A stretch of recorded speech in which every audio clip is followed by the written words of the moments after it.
তো ইন্ট্রো ছাড়া একটি খবর আপনাদের দেব, যে খবরটাতে আমিও খানিকটা বিস্মিত, মানে আমারও মাথায় খুব একটা কাজ করছে না, আমার যতটুকু ছোট বুদ্ধি আছে তাতে করে বিষয়টা একটু বুঝতে একটু কষ্টই হচ্ছে আমার।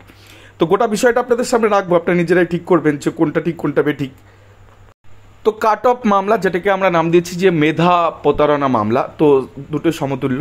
তো কাট অফ মামলায় বড় সুযোগ এই জেলার প্রত্যেকটা অ্যাসপিরেন্টের বা জব শেখার যারা আছেন তাদের ক্ষেত্রে। 2009-এর কাট অফ মামলায় একটি চাকরির নির্দেশ বেশ কয়েকদিন আগে আপনাদের জানিয়েছিলাম, জাস্ট 1-2 দিন আগে একটি অর্ডার জাস্টিস অমৃতা ম্যাডাম দিয়েছেন। সে অর্ডার কপিতে কিন্তু রাস্তা খুলতে চলেছে সবার। আমি জানি না মানে এরকম হয় কিনা কোর্টে, কিন্তু যতদূর খোঁজ খবর নিলাম তাতে সিঙ্গেল বেঞ্চ টু সিঙ্গেল বেঞ্চের মানে যদি সিঙ্গেল বেঞ্চই হয়, যদি অ্যাপেক্স কোর্ট হয় সেটা আলাদা বিষয়, সেক্ষেত্রে সিঙ্গেল বেঞ্চ তার বাইরে কিছু করতে পারে না। বাট সিঙ্গেল বেঞ্চের ক্ষেত্রে অন্য সিঙ্গেল বেঞ্চ কিন্তু তার অন্যরকম ভার্ডিক্ট আসতেই পারে। তো সেই ঘটনাটা ঘটেছে এই ক্ষেত্রে। কী ক্ষেত্রে আপনাদের পুরো গোটা বিষয় জানাবো। তার আগে যেটা আপাতত চর্চায় আসার কথা সেটা হচ্ছে নজরবিহীন ঘটনা। 28.45 নম্বর পেয়েও চাকরি হয়নি, অথচ 11/7 পেয়েও শিক্ষক পদে চাকরি, হলফনামা তলব। হলফনামা না, অ্যাকচুয়ালি নির্দেশ রয়েছে চাকরি দেওয়ার এই প্রার্থীকে। এই বিষয়ে মামলাকারী সুমিত মুখার্জির পক্ষের আইনজীবী আশিস কুমার চৌধুরী আদালতে জানান 34 নম্বর থেকে স্টার্ট হয়েছে নাম্বার প্যানেলে, এবং সেক্ষেত্রে তার প্রার্থী নম্বর 28.43 এবং প্যানেলের শেষে থাকা প্রার্থীর নম্বর হচ্ছে 11.12 এবং সর্বশেষ তালিকাভুক্ত প্যানেল হচ্ছে 7.32। তো সেক্ষেত্রে অথচ সুমিত মুখার্জির নাম্বার 28.45 তো থাকা সত্ত্বেও প্যানেলে কোথাও তার নাম পাওয়া যায়নি, তাকে কোনো রকম নিয়োগপত্র দেওয়া হয়নি বলে অভিযোগ। তো এই গুরুতর অভিযোগে তিনি মামলা করেন। এবার ঘটনাটা আমরা একটু পরিপ্রেক্ষিতে একটু পাল্টে দিই, যেটা জাস্টিস আশা মান্তা 2009-এর ক্ষেত্রে 3টে ডিপিএসসিতে তিনি এরকম অর্ডার করেছিলেন এবং কাট অফ ডেট বেঁধে দিয়েছিলেন যে অমুক তারিখের মধ্যে যদি মামলা আপনি করেন, যেমন উত্তর 24 পরগনা জেলার ক্ষেত্রে আমি দেখাবো সেই অর্ডার।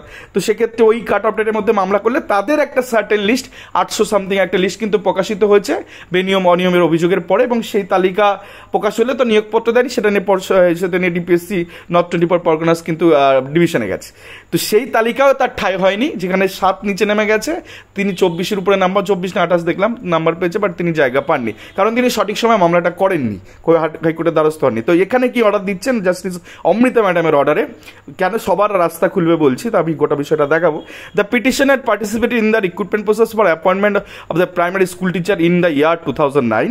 পরিষ্কার বুঝতে পারছেন, the panel in question from where appointment is being given has published in the year 2021। এটাও কোর্ট অর্ডারে পাবলিশ হয়।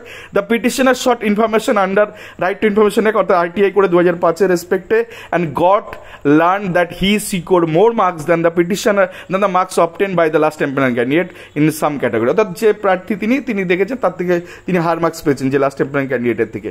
It has been submitted that the petitioner should also be appointed, অর্থাৎ তার পিটিশনার দাবি মানে আইনজীবী দাবি করছে তাকে অ্যাপয়েন্টমেন্ট দেওয়া হোক। এবার যে ঘটনাটা বলছি, জাস্টিস আশা মান্তা ঘটনাটা সূত্রপাত ঘটিয়েছিলেন।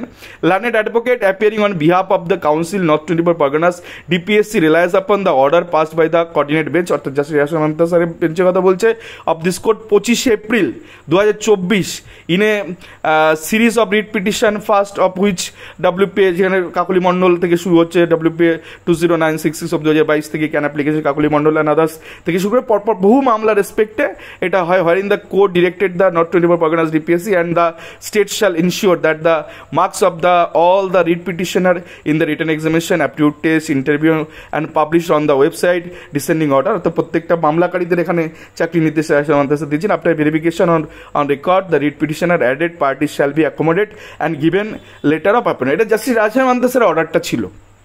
তো কাট অফ ডেট আমরা দেখতে পাচ্ছি যে 25/4/2024-এর মধ্যে যারা মামলা করেছিলেন তাদেরই 873 জনের লিস্ট কিন্তু প্রকাশিত করেছিল ডিপিএসসি, এবং পরবর্তী ক্ষেত্রে অ্যাপয়েন্টমেন্টের জন্য তাদের হয়তো ডাকা হতে পারত, বাট তার ডিভিশনে গেছে, এটা অন্য ম্যাটারে। বাট এর মধ্যে এই যে প্রার্থী মামলা করেছেন ইনি কিন্তু কাট অফ ডেটের মধ্যে মামলা করেননি, যার জন্য তিনি লিস্টেড হতে পারেননি। তো এক্ষেত্রে কোর্ট কি অর্ডার দিচ্ছে ভীষণ গুরুত্বপূর্ণ।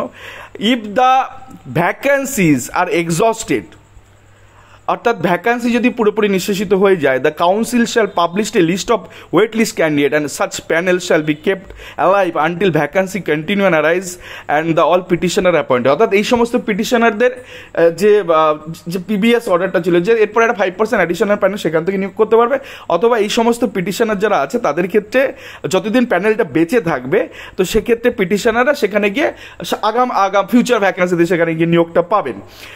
এবং এক্ষেত্রে আরও কি বলছে, the council is directed to file a report by way of affidavit disclosing whether the vacancy are still available for appointment. অর্থাৎ একটি রিপোর্ট দিয়ে অলপটার মধ্যে বলতে হবে যে ভ্যাকান্সি কি আদৌ এখনো পর্যন্ত এক্সিস্ট করছে, এখনো কি বেঁচে আছে, অ্যাভেলেবেল আছে এখনো পর্যন্ত অ্যাপয়েন্টমেন্টের জন্য।